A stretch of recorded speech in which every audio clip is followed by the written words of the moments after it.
সেনাবাহিনীর প্রধান জেনারেল ওয়াকারুজ্জামান বলেছেন, এখন নির্বাচনের দিকে যাচ্ছে দেশ। অবাধ, সুষ্ঠু ও নিরপেক্ষ নির্বাচন অনুষ্ঠানে সরকারকে সহযোগিতা করার জন্য সেনাবাহিনী সব ধরনের প্রস্তুতি নিয়েছে।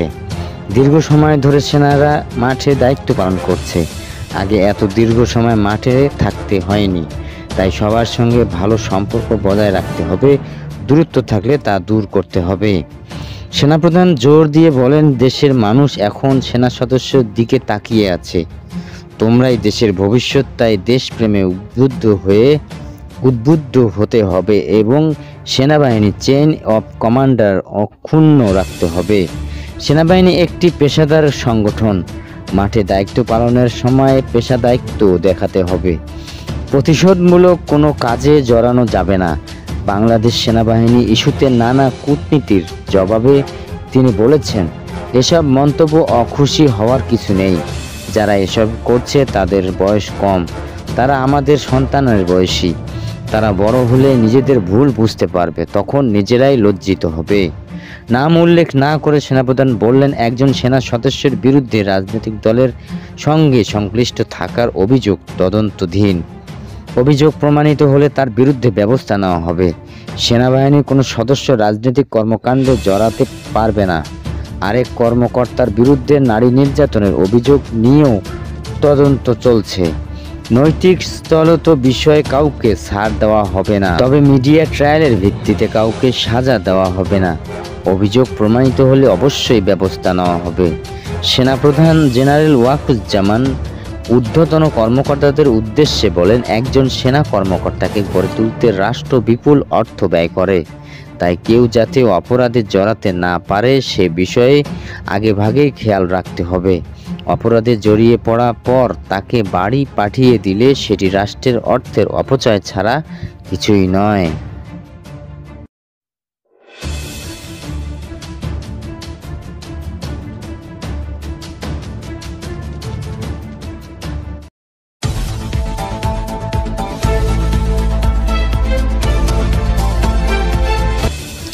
জাতীয় রাজস্ব বোর্ডের NBR 17 কর্মকর্তার সম্পদ বিবরণী চেয়ে দুর্নীতি দমন কমিশন দুদক আজ মঙ্গলবার দুদকের প্রধান কার্যালয়ে নিয়মিত ব্রিফিংয়ে সংস্থাটির মহাপরিচালক মোহাম্মদ আখতার হোসেন সাংবাদিকদের এই তথ্য জানান।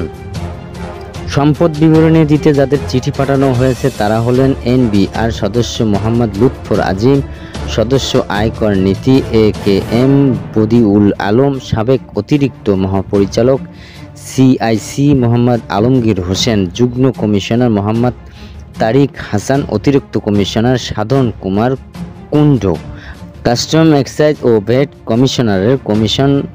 Commissioner Kazi Mohammad Ziauddin, railway কাস্টমার্সের commissioner Mohammad Kamruzzaman, বৃহৎ করদাতা ইউনিটের ভ্যাট অতিরিক্ত কমিশনার আব্দুর রশিদ মিয়া, কর অঞ্চল 16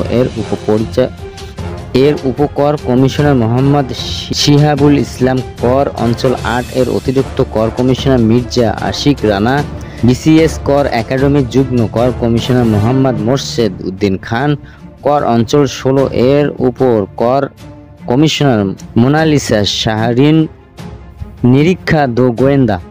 নিরীক্ষা গোয়েন্দা ও তদন্ত অধিদপ্তরের ভ্যাট অতিরিক্ত কমিশনার হাসান তারেক, অতিরিক্ত কমিশনার মোহাম্মদ মামুন মিয়া, গোয়েন্দা ইউনিটের অতিরিক্ত কমিশনার সালেহা সিদ্দিক, কর আপিল ট্রাইব্যুনালের কমিশনার লোকমান আহমেদ ও কর অঞ্চল 3 কমিশনার এম ফজলুল হক।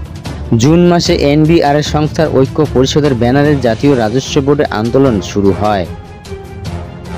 NBR চেয়ারম্যান অপসারণ দাবিতে 1 সপ্তাহের কলম বিরতি অবস্থান কর্মসূচি ও সবশেষ 2 দিনের কমপ্লিট শাটডাউন পালনের পর কাজে ফেরেন আন্দোলনকারীরা।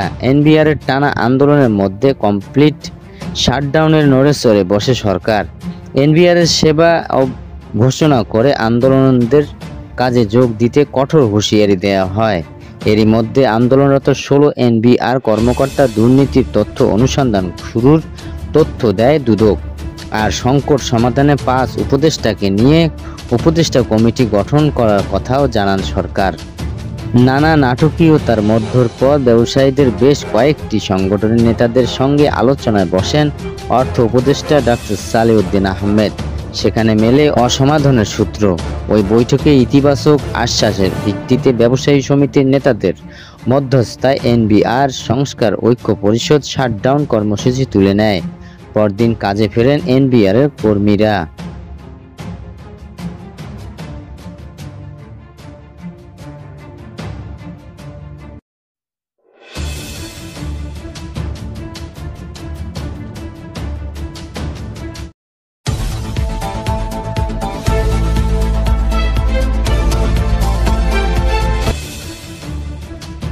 বাংলাদেশের ইতিহাসে প্রথমবারের মতো শিক্ষা সচিব হিসেবে নিয়োগ পেলেন একজন নারী। শিক্ষা মন্ত্রণালয়ের মাধ্যমিক উচ্চ শিক্ষা বিভাগের নতুন সচিব হয়েছেন রেহেনা পারভীন। তিনি এর আগে জাতীয় দক্ষতা উন্নয়ন কর্তৃপক্ষের NSDA নির্বাহী চেয়ারম্যান সচিব হিসেবে দায়িত্ব পালন করছিলেন। শিক্ষা মন্ত্রণালয়কে 2016 সালের নভেম্বরে দুটি বিভাগ ভাগ করা হয়। একটি হলো মাধ্যমিক ও উচ্চ শিক্ষা বিভাগ এবং অন্যটি কারিগরি মাদ্রাসা ও শিক্ষা বিভাগ। 1971 সালে স্বাধীনতার পর থেকে অবিভক্ত শিক্ষা মন্ত্রণালয়ের মোট 33 জন সিনিয়র সচিব ও সচিব দায়িত্ব পালন করছেন। বিভাগ বিভক্ত হওয়ার পর মাধ্যমিক ও উচ্চ শিক্ষা বিভাগের এখন পর্যন্ত 7 জন সিনিয়র সচিব ও সচিব দায়িত্ব পালন করলেও তাদের কেউ নারী ছিলেন না। রেহেনা পারভীন সেই শূন্যতা পূরণ করলেন।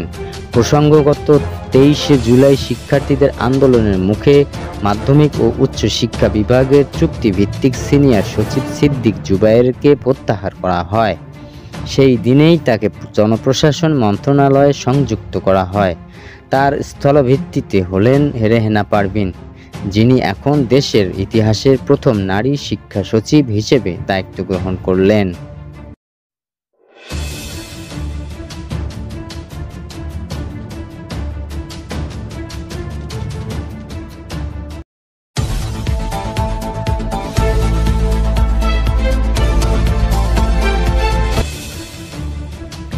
নির্বাচনী পরিকল্পনার খসড়া চূড়ান্ত করা হয়েছে এবং চলতি সপ্তাহে চূড়ান্ত রোডম্যাপ প্রকাশ করা হবে বলে জানিয়েছেন নির্বাচন কমিশনের ইসি সিনিয়র সচিব আক্তার আহমেদ। সীমানা পুনর্নির্ধারণ নিয়ে ইসি সচিব বলেন, সীমানা নির্ধারণের 82টি আসনের বিপরীতে 24 আগস্ট থেকে শুনানি শুরু হবে, চলবে 4 দিন। আক্তার আহমেদ বলেন, ভোট কেন্দ্রে বাড়ছে না, তবে 3000 ভোটারের জন্য একটি ভোট কেন্দ্র থাকবে। একটি বুথে 500 এর জায়গায় 600 করে ভোটার থাকবে। এনআইডি সংশোধন প্রসঙ্গে ইসি সচিব বলেন, এনআইডি সংশোধনের জন্য যে আবেদনগুলো প্রাথমিকভাবে বাতিল হয়েছে সেগুলো পূর্ণ বিবেচনার সুযোগ রয়েছে। বর্তমানে সারা দেশে এই ধরনের আপিলের সংখ্যা প্রায় 80,000।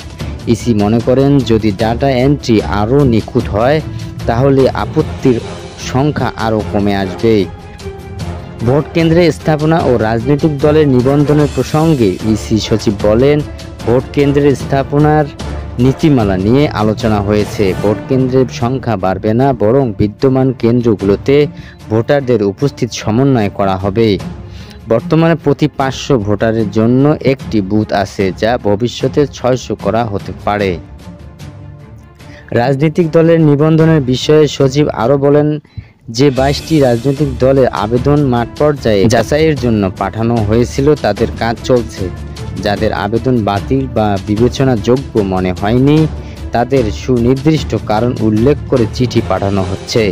বাতিল হওয়ার পেছনে কোনো শর্ত পূর্ণ হয়নি তা স্পষ্টভাবে জানিয়ে দেওয়া হবে।